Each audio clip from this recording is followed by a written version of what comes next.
唐突に言うと、私は魔法使いである。なんていうか、指先一つで奇跡を起こして、偏僻な森に隠れ住んでいる童話のあれだ。イメージはちょっと違うけど、割と的を射ているので採用したいと思う。ただ断っておくと、ほうきに乗って空は飛ばない。動物に変身したり、小鳥と話したりもできない。夢があるようでないのが今風の魔術師なのである。非常識だけど現実的。万能なようで割と窮屈。胸を張るにはいろいろ半端なものだけど、私の本当の職業は学生じゃなくて、そんなロマンあふれるものだった。けど、そのことはもちろん秘密。魔術師はこれ、その見業をすべて隠匿すべし。教会の10か条のトップに出ていることだし、私だってこんなわけわかんないことを口外する気はさらさらない。これでも外じゃ優等生で通っている。だいたい知らしめたところで私が嬉しいことなんて全くない。どっちかっていうと頭の痛いことばかりだ。なのでそんなつまんないことは極力自重するに限る。もっとも、それはまだ私が立派な魔法使いに慣れていないからだ。生涯の秘密というのは、私自身が立派になって一人前になった時、たった一人にだけ打ち明けられれば、それで幸せだと思う。一番大きな秘密の告白が、実は魔法使いでした、なんていうのは大変洒落ている。そのシーンを回想すると妙におかしくて、教会の規則なんかより晩年のために秘密を守りたくなるぐらい。以上のことを祖父に話すと、彼は私の頭を撫でてくれた。褒めてくれたのか、たしなめていたのかはわからないけど、あの人にしては優しい感触だったと思う。私が魔術、祖父の後を継ぐことになったのは中学を卒業したその日だった。家に帰るなり祖父は、姉は旅に出た。今日からお前が青崎の跡継ぎだ。なんてことを淡々と語ったのだ。青崎の家が魔術なんて古臭いものを伝えていたことは知っていたけど、正直自分にそのお鉢が回ってくるとは思ってもいなかった。魔術の伝承は一子相伝とかなんとか。いろいろと決まり事の多そうな魔法使いの座とやらは兄貴の役割で、私はそういうとんでもとは無関係、至ってノーマルな生活設計、将来希望だったのだ。なので兄貴には悪いけど自由気ままに人生を送らせてもらいましょう。なんて気楽にやってきたところで、とんでもないカウンターが待っていたわけである。以来、私は今まで横目で見ていただけの世界に身を置くことになった。まさかの高校デビュー。まあ、新生活のスタートとしては悪くない。それからいろいろあって現在。この役柄には戸惑ったけど、それも気がつけばもう2年に届こうとしている。その間にトラブルらしきものは一切なかったし、私たちの名誉のため、半年にわたる同居人との殺し合いはカウントしない。魔法使いとしての才能もそれなりに優れているみたいで、まだ壁にはぶつかってはいない。人間なんだから頭の痛い悩みは2つや3つあるけれど、今のところ将来に不安を感じることは全くなかった。私の生活はこのまま順風満帆に行くと思っていたのだ。昨夜の例の一件さえ起こらなければ。どう？久遠寺邸に帰宅するなり、青崎青子は久遠寺アリスにそう尋ねられた。切迫感も危機感もない声だが、針のような国道が事の重要性を告げている。色気のないコートを脱いでハンガーにかけ、青子はソファーに腰を下ろした。正面のテーブルには挟んでアリスが座っている。そっちは？よくないわね。偵察に行けるのは7個ぐらい。ここのところ使ってばかりで、作り置きをする余裕もなかったし。青子から視線をそらすと、アリスはテーブルの上に置かれた箱に視線を戻す。あの夜、街を監視していた奴はいないの？街の偵察は完璧なんでしょ？そいつら。それは昼間の話よ。夜間飛行は危険が多いわ。肝心なところで役に立たないのね、とため息をつく青子。そういうあなたは？朝は随分と強気だったけど。ああ、こっちは予定通りよ。明日までには絞り込めると思う。今朝、飛び丸にうちの生徒の自宅と行動時間を調べさせたから。あの時間に公園をうろつく奴はめったにいないし、簡単に割り出せる。そう簡単に行くの？行くわよ。伊達に生徒会に勤めてないわ。その程度のデータは揃えてある。確かあれなんだよな。余談、多分説明入ると思うけど、余談というか、あれなんだよな。青崎青子はとりあえず、その、何やったっけな。全生徒の名前と顔と、あとそれなりの情報。まあ、弱みとも言うけど、それなりの情報は全部持っとるはずなんよね。もしもの時に備えて。月1のバイト先はおろか、親しい友人宅との移動時間、その優先順位まで調べ上げてるんだから。そういうことや。人には見せたくなかったリストだけど、そんな余裕ないでしょ？だから、そういうのが向いてる副会長にやらせたの。余談ではあるが、その機密ファイルが作成されたのは、青子が生徒会長になってからである。その存在だけが噂され、彼女が全生徒に恐れられる一員になっている曰く付きの一品だ。そう。徹底しているわね。相変わらず。やや呆れ気味に漏らすアリス。同居を始めて2年近く。一度やると決めれば、とことんまで突っ走るのが青崎青子だと、アリスも十分身に染みている。私もあれがこんな風に役立つとは思ってもみなかったけど。ほんと、備えあれば憂いなしとはこのことね。とはいえ、昨夜の出来事は異例中の異例だ。この状況は本来起こり得るものではない。それより、原因は分かったの？結界の結びに不手際があったなんてのは聞かないわよ。凛とした視線をひときわ強くする青子。結界の仕上げはアリスの役割だ。昨夜のトラブルの原因が結界にあるのなら、責任の所在は明らかにしなくてはならない。この顔好きだな。同居人であり相棒である青子とアリスだが、それはあくまでも利害が一致しているからである。二人の関係は、それが家柄によるものだとしても、味方というより敵に近い。最終的な話、青崎青子とクオンジアリスは相入れない。失点があれば叩く。隙があれば攻撃する。機会さえ。互いが心情的に納得のいく機会が訪れるのなら、当然のように殺し合う関係だ。そんな青子の視線をアリスは正面から受け止める。大の大人でもたじろぐ視線を前にして、アリスの顔はみじんも変わらない。仮の話だけど、あの結界に落ち度があったのなら、今まで何度もこういう状況になっていたでしょうね。でしょうね、と青子はうなずいた。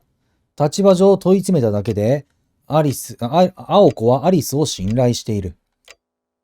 結界のあり方は完璧だったのね。絶対とまでは断言はできないけど。やはり抑揚のない声で答えるアリス。結界とは一つの閉じられた世界を意味する。閉じたい場所とどのような手段であれ外界から遮断した状況を結界と呼ぶ。結界には様々な種類があり、実際にその区間を壁で隔離する物理的なものもあれば、区間内の様子を鏡や霧、森の囲みなどで隠してしまう視覚的なものもある。ただ、それらの結界は内部を閉じるために外部に異常性を知らせてしまっている。そうだね。街中に公園とかがある。ね、この街中の公園にいきなり壁とかさ、森が出現したらさ、なんじゃい、中は隠せるかもしれんけど、外から見たらなんじゃいって話になるからね。立ち入り禁止にはできても、その区間が立ち入り禁止となっている事実を隠蔽できない。そういうことやね。いずれ中の様子が見えずとも、立ち入り禁止区間そのものに興味を持つ者が出てくるだろう。こんなとこに森があったなんて知らなかった。入ってみよう。みたいな感じやね。それでは本末転倒だ。真に優れた結界とは、外界に何ら異変を感じさせず、同時に外から干渉されない隔たりでなくてはならない。昨夜、クオンジアリスが公園に敷いた結界は、その類の理想的な結界だった。その場所に用があっても、今はないように思わせれば、誰もそこには立ち入らない。隠したい場所の周りに、一時的な意識の改ざんを促す結界を張る。手間はかかるんだけど、1時間程度の人よけには信頼性は高い結界よね。アリスの鏡を使った一級品だし、途中で破れることもない。事実、入ってきたのはあの人形だけだとはっきり感じられた。これで完璧じゃなかったら何が完璧なのよ。そうやね。そうやって物理的とか視覚的とそんなのじゃなくて、意識的な人よけ。俗に言う人よけのね、話だよね。書いてあるけど、人よけには信頼性が高い結果よねっていうので、意識的に、あれよ。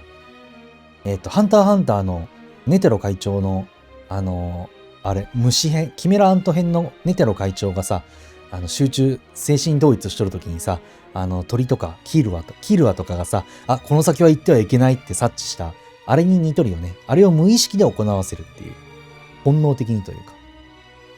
私もわからない。森作りに落ち度はなかったわ。森は数日かけて栽培したものだし、今まで通り信頼できる結界よ。けど例外があったのなら、どこかで見落としがあったのね。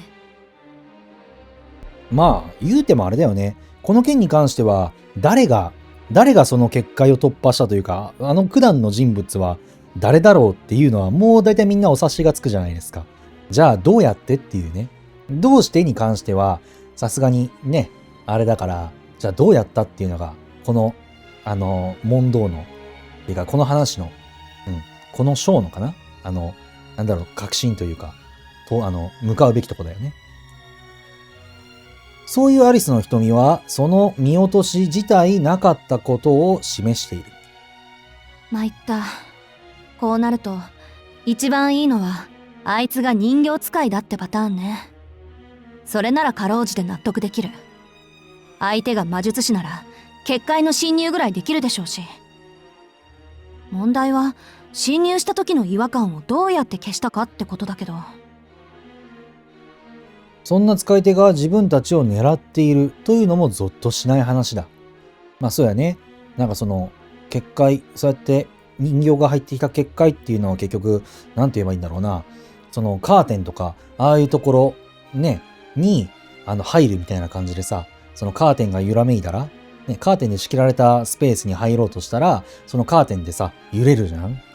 それを、その触覚というか、感覚的に察知しとるから、この線を越えました、このラインに入りましたっていう感覚は、人形であっても、感知できるはずなのになぜそいつは感知できずに、人形ですら、感情のない人形ですら感知できるのに、感情のある生身の人間がどうやって通過するかっていうね。アリスの結界を魔術で騙し通せるということは、相手はクオンジアリスを上回る魔術の腕を持つということ。とてもではないが、今の青崎青子にどうにかできる相手ではない。その線はないわ。彼は部外者よ。ムクドリはともかく、ロビンが後をたどれなかったもの。魔力の気配は全くなし。誰かの魔術で操られている犠牲者というのもないわね。儚い希望は打ち砕かれた。それね、どんどん幅が狭っていくね。狭まっていくね。まあ我々はその犯人を知っとるわけだけど。なら、これで青子の質問は終わりだ。ここはもう単に運がなかったと諦めて昨夜のことを認めるしかない。魔術師の秘密を見られて、おまけに目撃者を逃がした。か。普通の高校生の悩みじゃないな。バフッとソファーに大きく背中を預ける。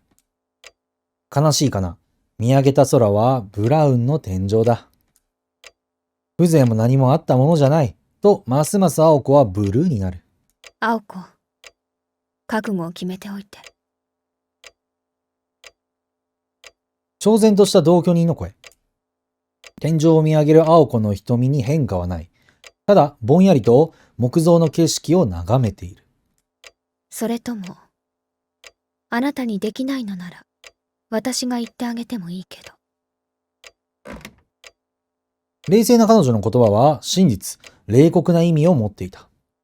冷酷やった。ごめんね。それをゆっくり自分に許される精一杯の誠実さで青子は飲み込んだ。決して消化できない熱した鉛を口にするように。そうだ。覚悟なんて、もう決めたでしょ。自分に言い聞かせるが、それもごまかしだ。明らかに前回と今回は違う。やることは同じだとしても、その対象の立場が違う。前回の覚悟はいわば魔術師としての覚悟だった。敵が来るから倒す。戦いを挑まれたのならこれに応える。こちらも向こう側も同じ魔術師で、形式上非はあちら側にある。たとえその決着が殺人以外の何者でもないとしても、お互い合意の行動だ。殺される天秤の上での行為。彼らも彼女も善悪の計りをそもそも用意していない。けれど今回は違う。相手は敵でもないし、魔術師でもない。こっちはそのつもりでも相手にその気はないだろう。だからこれはきっと善悪の話になる。無関係な殺戮を果たして自分は終えるのか。魔術師なら当然のよくあることだと飲み込むのか。まさか、と鼻で笑う。魔術師だからなんて理由で現実社会との折り合いをなくす超越性など花から青子は持っていない。心に確信のないまま。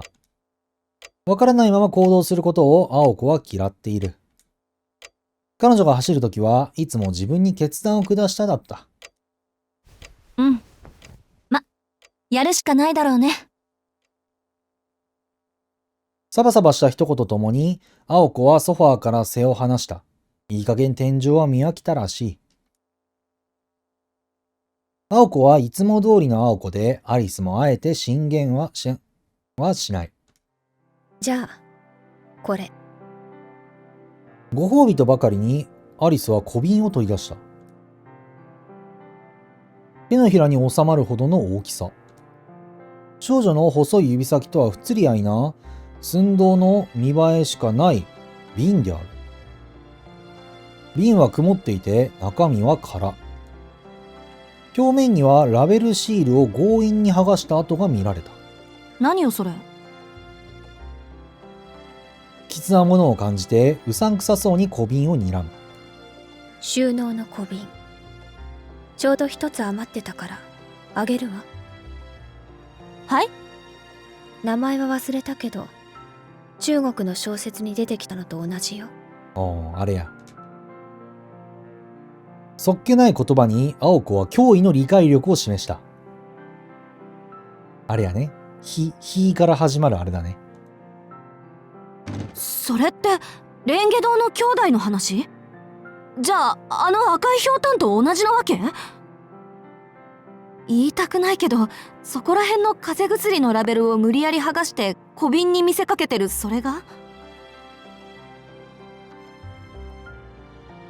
言われて確かにセンスも何もないと小瓶をまじまじと見るアリス。なんか面白いな。そやな。風情もあったもんじゃないな。風邪薬の瓶。なんかルルとか多分入ってるな。が、別に自分が使うわけでもないと悟ったのか、あっさりと小瓶をテーブルに置いた。赤いひょうたんじゃなくて陽子玉の上瓶の方。そういう問題じゃない。私は魔術師としての雰囲気を論じてるんだ。些細なことを気にするのね。せいろがんの瓶じゃないだけいいと思うけど。そやな。中に入ろうもんなら大変だ。うん、あまりにも説得力のある返答だった。蓋を開けて相手の名前を尋ねればいいから。ただし相手に抵抗する意志が残っている場合、小瓶は割れるから気をつけて。淡々と語るアリスと眉を潜める青子。ちょっと待った。抵抗する意志があるとダメって眠っている時にやれってこと？それは試したことがなかったわ。眠っているのに返事をする人っているの？たまにいるけど。まあ確かに珍しいわね、そういう人。となると、あとは相手が思いっきり衰弱していて、前後不覚になっているといった状況ぐらいか。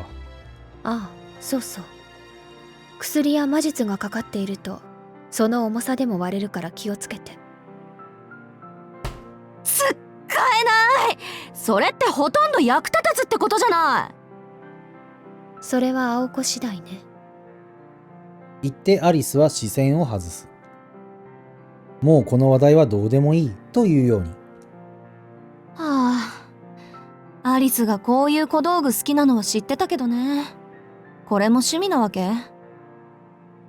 あんまりこういう趣味を持ってほしくないなと思いつつ青子は問う。多分。それでどうするの？